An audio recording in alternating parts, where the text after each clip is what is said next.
नमस्कार बच्चों। SSC CHSL 2025 tier 1 का रिजल्ट आउट हो चुका है। हालांकि जो बच्चे सिलेक्ट हुए हैं उनको बहुत बहुत बधाई, लेकिन जो बच्चे सिलेक्ट नहीं हुए हैं आपको निराश होने की बिल्कुल भी ज़रूरत नहीं है बेटा। होली का त्यौहार है, होली का त्यौहार मनाइए और बढ़िया से मनाइए। एक असफलता यह डिसाइड नहीं करेगी कि आप किसी नौकरी के काबिल है या नहीं है। कोई पेपर ये डिसाइड नहीं करेगा कि आप काबिल है या नहीं है। यह सिर्फ हमारी यात्रा का एक छोटा सा भाग है कि हम अपने करियर बनाने के लिए गवर्नमेंट एग्जाम का पेपर दे रहे हैं। इस बार नहीं निकला, कोई और एग्जाम निकलेगा। कभी कभी समय भी लगता है चीज़ों को होने में, ठीक है ना। तो आप बच्चों को परेशान नहीं होना है। जो सिलेक्ट हो गए बहुत अच्छी बात, उन्हें बहुत बहुत बधाई।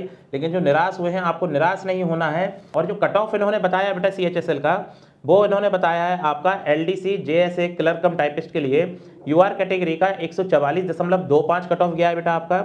इसी तरह DEO grade A in department ministry, इसका कट ऑफ गया है 169.54 आपका कट ऑफ गया है।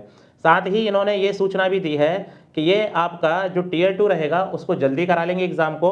और आपकी जो आंसर की रहेगी, मार्क्स और आंसर की आपके क्वालिफाइड और नॉन क्वालिफाइड कैंडिडेट्स के जल्द ही अपलोड करवा देंगे ये लोग भी। जिन बच्चों का निकल गया है वो अपने मेंस के लिए तैयारी करें। जिन बच्चों का नहीं निकला है अभी धैर्य बनाए रखें। होली का त्यौहार है, होली अच्छे से मनाइए। अब इसके बाद देखा जाएगा क्या करना है क्या नहीं करना है।